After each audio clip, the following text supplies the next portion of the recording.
Hello everyone, we are doing our chapter Dissolution of Partnership Firm, in which we already discussed the journal entries related to realization expenses. In this video we will discuss further journal entries related to dissolution of partnership firm. Journal entries, एक बार फिर हम दोबारा से realisation account का format consider कर लेते हैं। देखो बेटे, अगर सबसे पहले बैलेंस शीट में से एसेट्स को कहाँ ट्रांसफ़र किया जाता है, डेबिट साइड, और लाइबिलिटीज़ को कहाँ ट्रांसफ़र किया जाता है, क्रेडिट साइड। उसके बाद एडजस्टमेंट में if assets are realised for cash, तो उसको हम कहाँ लिखते हैं, कैश रियलाइज्ड है तो बाय बैंक अकाउंट। अगर एसेट को पार्टनर टेक ओवर करता है तो बाय पार्टनर्स कैपिटल अकाउंट। फिर लाइबिलिटीज़ और एक्सपेंसेस की कैश पेमेंट है, अगर लाइबिलिटीज़ और एक्सपेंसेस की कैश पेमेंट है तो टू बैंक अकाउंट। अगर लाइबिलिटीज़ और एक्सपेंसेस को पार्टनर टेक ओवर करता है तो टू पार्टनर्स कैपिटल अकाउंट। और ये सारी ट्रांजेक्शन कहाँ जाती हैं, रियलाइजेशन अकाउंट में। तो लेफ्ट हैंड कौन सा है, डेबिट साइड, और राइट हैंड कौन सा है, क्रेडिट साइड। इन्हीं की हेल्प से हम रियलाइजेशन अकाउंट की जर्नल एंट्रीज भी पास कर देंगे। देखो, जो ट्रांजैक्शन रियलाइजेशन अकाउंट की डेबिट साइड है उस ट्रांजैक्शन के लिए रियलाइजेशन अकाउंट को क्या करना है, डेबिट। जो ट्रांजैक्शन रियलाइजेशन अकाउंट की क्रेडिट साइड है उस ट्रांजैक्शन के लिए रियलाइजेशन अकाउंट को क्या करना है, क्रेडिट। अब इसके लिए देखो, यानी कि जब लाइबिलिटीज़ और एक्सपेंसेस की कैश पेमेंट करते हैं तो ये ट्रांजैक्शन कहाँ आई है, रियलाइजेशन अकाउंट की डेबिट साइड। तो हमारी जर्नल क्या बनेगी, realisation account debit to bank. देखो, realisation account debit to bank when liabilities paid in cash. अब अगर पार्टनर्स टेक ओवर करता है तो ये भी कहाँ आई है, रियलाइजेशन अकाउंट की डेबिट साइड। तो हमारी एंट्री क्या बनेगी, realisation account debit to partners capital account.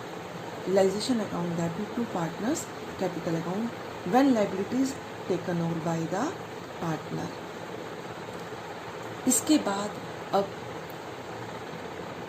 Realisation account की क्रेडिट साइड, अगर एसेट्स रियलाइज फॉर कैश हैं तो by bank account, by bank account. तो ये रियलाइजेशन अकाउंट की क्रेडिट साइड है, तो इस ट्रांजैक्शन के लिए रियलाइजेशन अकाउंट को क्या करना है, क्रेडिट करना है हमने। तो हमारी एंट्री क्या बनेगी, और डेबिट किसको करेंगे हम, बैंक अकाउंट को। Bank account debit to realisation account. वैसे भी अगर फर्म के पास कैश आता है, कैश कम्स इन, तो बैंक और कैश अकाउंट डेबिट। तो हमने इस ट्रांजैक्शन के लिए क्या करना है, bank account debit to realisation. देखो, bank account debit to realisation, assets realised in cash.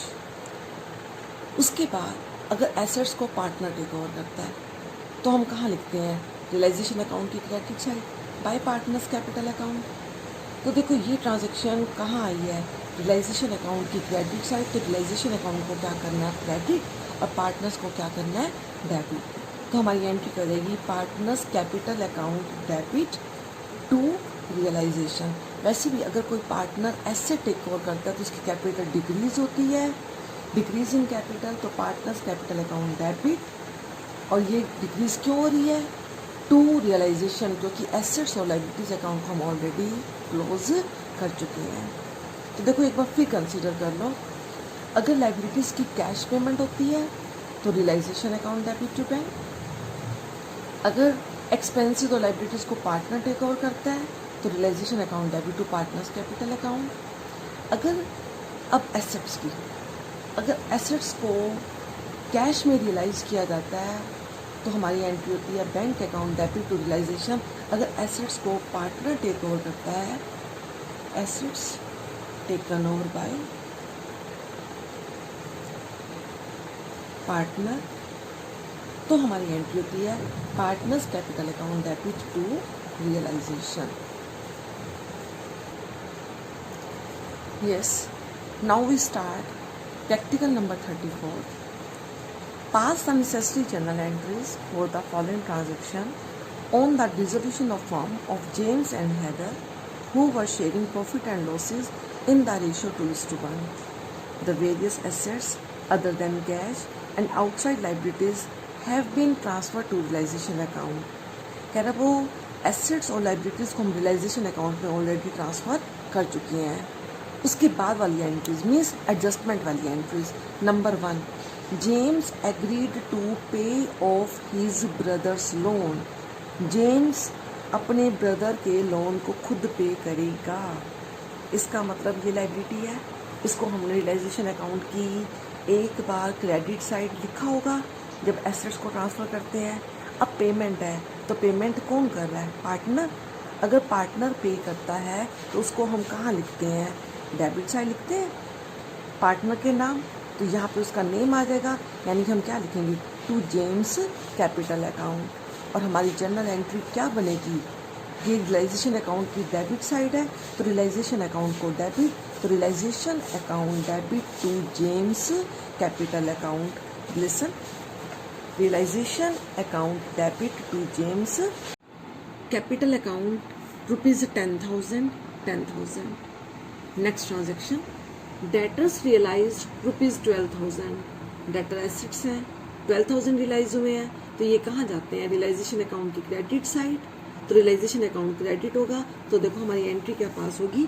Bank account debit to realisation 12,000, क्योंकि ये कहाँ जाते हैं? Credit side of realisation account. Next transaction, Haider took over all investment at ₹12,000. Haider investment को take over कर रहा है, एसेट टेक ओवर कर रहा है. अगर कोई पार्टनर एसेट टेक ओवर करता है तो उसकी कैपिटल डिक्रीज होती है, पार्टनर्स कैपिटल अकाउंट डेबिट, और इसको रियलाइजेशन अकाउंट की कहाँ लिखते हैं? Credit side. तो हमारी एंट्री क्या बनेगी? Haider's capital account debit to realisation 12,000. Next transaction, sundry creditors ₹20,000 were paid at 5% discount. कहता क्रेडिटर्स को 5% डिस्काउंट पे पेमेंट कर रहे हैं, 5% लेस पे पेमेंट कर रहे हैं. तो 20,000 का 5% 1,000 लेस करेंगे 19, यानी कि 19,000 की पेमेंट कर रहे हैं. और सारी पेमेंट्स कहाँ जाती हैं? रियलाइजेशन अकाउंट की डेबिट साइड. तो हमारी एंट्री क्या पास होगी? Realisation account debit to bank account 19,000. Next transaction, realisation expenses amounted to ₹2,000. देखो एक्सपेंसेस हैं, हम पहले भी इसके बारे में सम्स में भी यही रीड किया था कि अगर कुछ भी ना कहा हो तो एक्सपेंसेस की पेमेंट हम एज्यूम करेंगे कि फर्म करेगी, फर्म पे करेगी. तो इसको कहाँ लिखेंगे? रियलाइजेशन अकाउंट की डेबिट साइड. तो रियलाइजेशन अकाउंट डेबिट, तो हमारी एंट्री क्या बनेगी? Realisation account debit to bank account. Next transaction, loss on realisation was ₹10,200. ये रियलाइजेशन का लॉस है. तो देखो रियलाइजेशन का लॉस हम कहाँ ट्रांसफर करते थे, कहाँ डिस्ट्रीब्यूट करते थे? रियलाइजेशन अकाउंट की क्रेडिट साइड.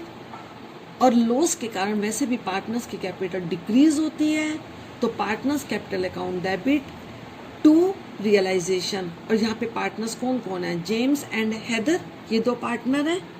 इस लॉस के कारण इनकी कैपिटल डिक्रीज होगी तो हमारी एंट्री क्या बनेगी? James capital account debit, Haider's capital account debit to realisation 10,200. ये 2:1 में बांट देंगे. रियलाइजेशन अकाउंट इसलिए लिखा है क्योंकि ये रियलाइजेशन अकाउंट का लॉस है, कोई अनडिस्ट्रीब्यूटेड लॉस नहीं है. Yes, now we will start 38 practical. Give the necessary journal entries for the following transaction on dissolution of firm of Aman and Rajat on 31st March 2016 after the transfer of various assets other than cash and third party liabilities to realization account. They shared profit and loss in the ratio 2:1. First transaction, there was a bills of exchange of ₹10,000 under discount. The bill was received from Derak who became insolvent. देखो बेटे, under discount इसका मतलब है इस bill को हम bank से cash करवा चुके हैं. जब मैच्योरिटी होगी तो देरक पे करेगा बैंक को, हमारी कोई रिस्पॉन्सिबिलिटी नहीं है. लेकिन अब हमें सम के अंदर क्या कह रहा है? The bill was received from Derek and who became insolvent. वो इंसॉल्वेंट हो गया है, मीन्स वो इसको पे करने के कैपेबल नहीं है। अगर वो पे करने के कैपेबल नहीं है तो इसका मतलब इस बिल की पेमेंट अब फर्म को करनी पड़ेगी। फर्म को करनी पड़ेगी तो ये कहाँ जाएगी, रियलाइजेशन अकाउंट की debit side to bank payment है। रियलाइजेशन अकाउंट की डेबिट साइड, तो हमारी एंट्री क्या बनेगी, realisation account debit to bank account, क्योंकि वो तो इंसॉल्वेंट हो गया, वो अब पे कर नहीं सकता। अब ऐसी सिचुएशन में फर्म डिसॉल्व हो रही है तो फर्म ज़्यादा आर्ग्यू कर नहीं सकती, तो सारी एक्सटर्नल लायबिलिटीज़ को पे किया जाएगा, तो इसकी पेमेंट अब फर्म को करनी पड़ेगी। और पेमेंट सारी कहाँ जाती हैं, रियलाइजेशन अकाउंट की डेबिट साइड। और वैसे भी फर्म के पास से कैश जा रहा है, आउट गोइंग है, कैश कम्स इन तो cash account debit, cash going out तो कैश अकाउंट क्रेडिट, तो हमारी एंट्री क्या बनेगी, realisation account debit to bank account. Next transaction, bills payable of ₹30,000 falling due on 30th April 2016 was discharged at ₹29,550। कहता bills payable जो 30th अप्रैल को due था उसको हमने अभी, क्योंकि फॉर्म डिसॉल्व हो रही है तो 31 मार्च में ही इनकी पेमेंट कर दी है, तो इसको हमने कितने में डिस्चार्ज किया है, कितने में पे किया है, 29,550 में। तो हम लाइबिलिटीज़ की जितने में सेटलमेंट करेंगे, जितना कैश हमारे पास से जाएगा उतना ही अमाउंट एंटर करेंगे।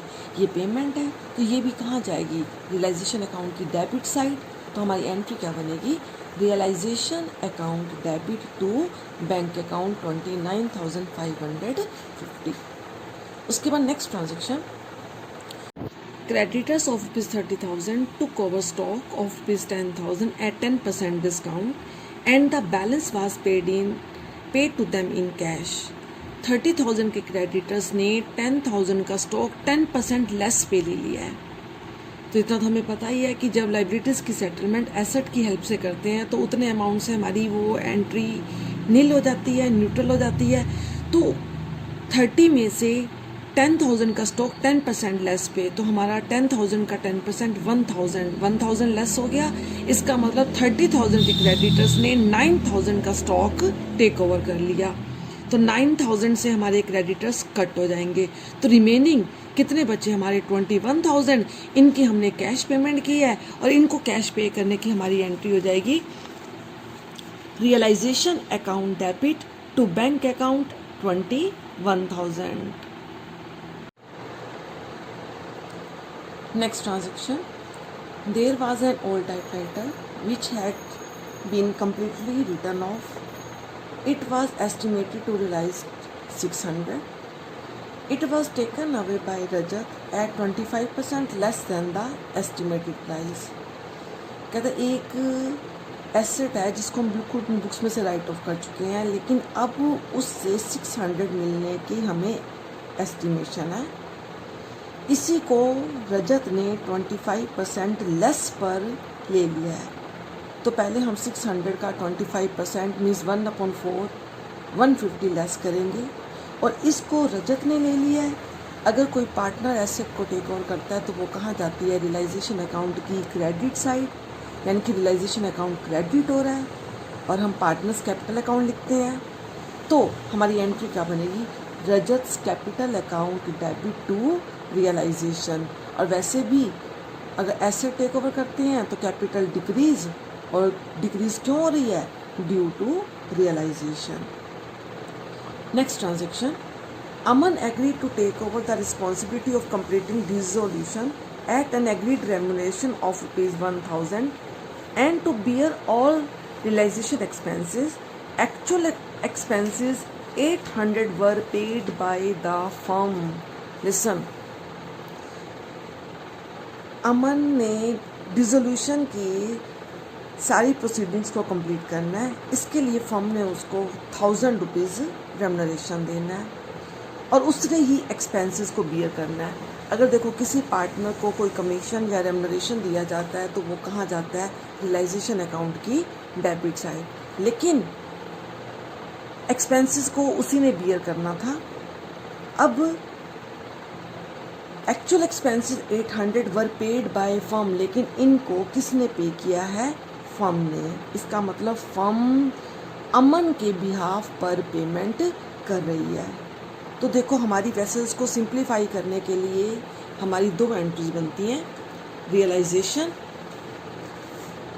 रियलाइजेशन अकाउंट डेबिट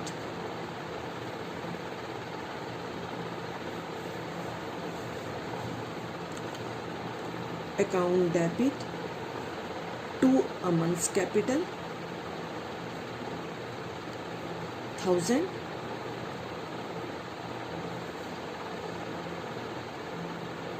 फिर फर्म ने 800 की पेमेंट की है तो हमारी एंट्री क्या हो जाएगी, अमन्स कैपिटल डेबिट टू बैंक 800।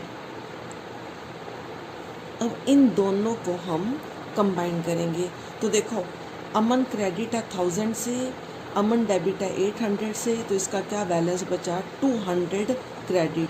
तो Aman 200 credit, realisation 1000 debit to bank.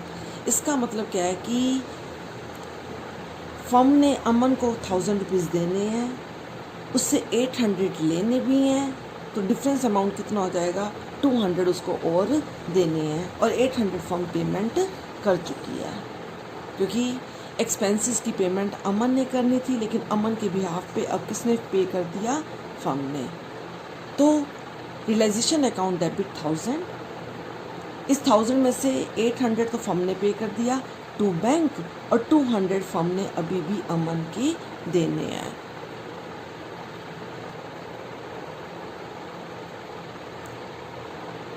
Now we will start next practical question number 40. Angad, Raman and Harshit were partners in a firm. They decided to dissolve their firm. Pass necessary journal entries for the following after various assets and the third party liabilities have been transferred to the realization account. Number 1. There was a stock of ₹90,000. Raman took over 50% of the stock at 10% discount and remaining stock was sold at 40% profit on book value. कहते stock 90,000 का है, 50% stock Raman ने 10% less पर ले लिया और remaining stock को 40% profit पे सेल किया है। तो देखो 50%, 90,000 का 50%, 45,000 माइनस 10% ऑफ 45,000, 4,500, तो 40,500। Remaining 50% stock 45,000 sold at a profit of 40%, तो 45,000 का 40% 18,000 प्रॉफिट ऐड करते हैं। ये हमने मार्केट में सेल किया है तो पैसे आएंगे बैंक अकाउंट डेबिट, तो 45,000 plus 18 63,000 bank account debit to realization 1,03,500. Next transaction. Profit and loss account was showing a debit balance of ₹15,000 which was distributed among the partners. देखो P&L का डेबिट बैलेंस है, that's mean loss है, तो ये हमारी fictitious asset है, इसको हम कभी भी रियलाइजेशन में ट्रांसफ़र नहीं करते, तो ये PCA में ट्रांसफ़र होता है पार्टनर्स कैपिटल अकाउंट में। लॉस में पार्टनर्स कैपिटल अकाउंट डेबिट होती है, तो देखो हमारी क्या एंट्री पास होगी, partners capital account debit. Partners कौन है, अंगद, रमन एंड हर्षित, तो Angad's capital account debit 5,000, Raman's capital debit 5,000, Harshit capital debit 5,000 to P&L. Next transaction, a machinery which was not recorded in the books was sold for ₹2,000। Adjustment में कोई भी cell हो assets की तो हम सीधा रियलाइजेशन अकाउंट की क्रेडिट साइड लिखते हैं और बाय बैंक, तो हमारी एंट्री क्या बनेगी, bank account debit to realisation, means unrecorded assets realised हुई हैं, फर्म के पास पैसा आया है। एसेट अकाउंट ओपन नहीं करते, रियलाइजेशन अकाउंट में ट्रांसफर करते हैं। Next transaction, Angad was paid only ₹5,000 in full settlement for his loan to the firm which amounted to ₹5,500. देखो अंगद पार्टनर है, उसके लोन अकाउंट का बैलेंस कितना है 5,500, बट हम उसको फुल सेटलमेंट में कितनी पेमेंट कर रहे हैं 5,000। तो ये पार्टनर्स लोन है, पार्टनर्स लोन तो रियलाइजेशन में नहीं जाता, बट इसकी पेमेंट करेंगे पार्टनर्स लोन अकाउंट से ही। लेकिन पार्टनर लोन कितना हमारा 5,500 का। Listen, Angad's loan account debit 5,500 but हम उसको पेमेंट कितनी कर रहे हैं, सिर्फ 5000 की। तो टू बैंक 5500 का प्रॉफिट हो गया। चाहे प्रॉफिट हो चाहे लॉस हो, उसको हमने कहाँ ट्रांसफ़र करना है, रियलाइजेशन अकाउंट में। तो टू रियलाइजेशन, क्योंकि प्रॉफिट हो रहा है तो रियलाइजेशन अकाउंट क्या होगा, हमारा क्रेडिट होगा। Next transaction, realisation expenses amounting to ₹5000 paid by Harshit. Harshit pay कर रहा है, तो इसका मतलब ये रियलाइजेशन अकाउंट की डेबिट साइड आएगा और हमारी एंट्री क्या बनेगी, realisation account debit to Harshit's capital account 5000। Next transaction, there were 100 shares of ₹10 each in DCM Limited acquired at a cost of ₹1200 which had been written off completely from the books. These shares are valued at ₹9 each and divided among the partners in their profit sharing ratio. कह रहा है 100 share हैं जो ₹10 का एक था, firm ने 1200 पर इनको एक्वायर किया था, मीन्स परचेज किया था। अब ये कम्प्लीटली रिटर्न ऑफ हो चुके हैं, मीन्स बुक्स में से ख़त्म हो चुके हैं। अब इनकी वैल्यू एट प्रेजेंट ₹9 ईच है, तो इसका मतलब 100 इंटू 9, 900 इनकी वैल्यू है।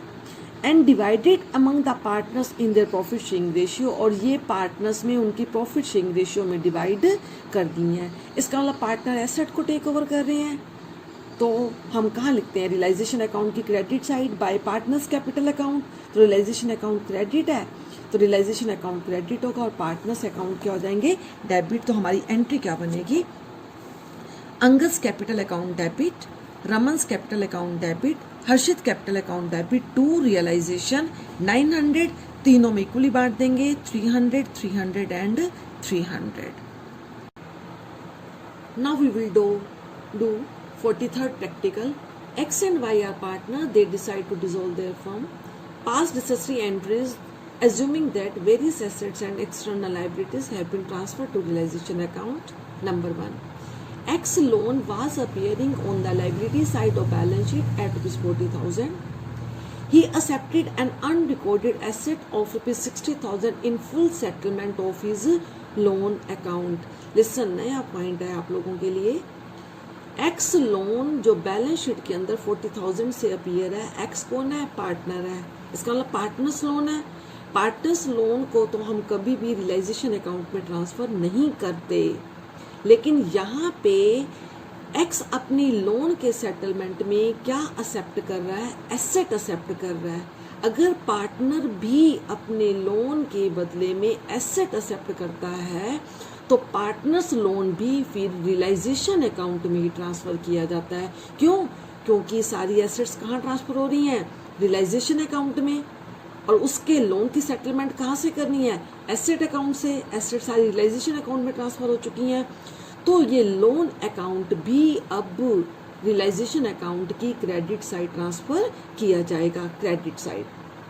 तो पहले हम एक्स लोन अकाउंट को क्लोज करेंगे और रियलाइजेशन अकाउंट में ट्रांसफ़र करेंगे, ये क्रेडिट साइड जाएगा अदर लाइबिलिटीज़ की तरह। तो हमारी एंट्री बनेगी ट्रांसफ़र करने की एक्स के लोन को रियलाइजेशन अकाउंट में, X loan account debit to realisation.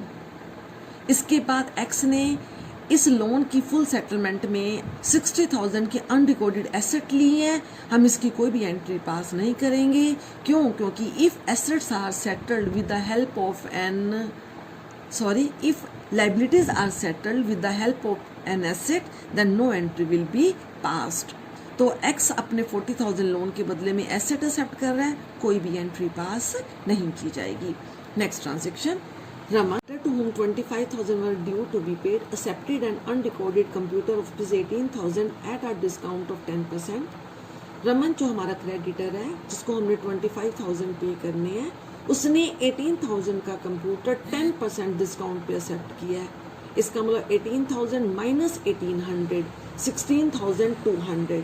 16,200 से हमारे क्रेडिटर्स कट हो गए, तो 25,000 माइनस 16,200, 8,800। अब 8,800 की हम पेमेंट करेंगे, तो जितनी पेमेंट कर रहे हैं उतने अमाउंट से हमारी ट्रांजेक्शन होगी। तो हमारी एंट्री क्या बनेगी, realisation account debit to bank 8,800। Next transaction, Sudhir, an unrecorded creditor of ₹40,000 accepted an unrecorded vehicle of rupees 20,000 at 25,000 and the balance was paid to him in cash.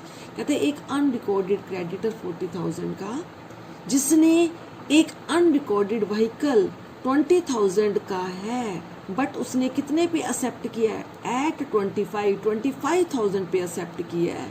इसका मतलब हमारे 40,000 के क्रेडिटर्स में से 25,000 के क्रेडिटर्स कट हो जाएंगे क्योंकि उन्होंने अनरिकॉर्डेड व्हीकल को एक्सेप्ट कर लिया है कितने अमाउंट पे 25,000 पे।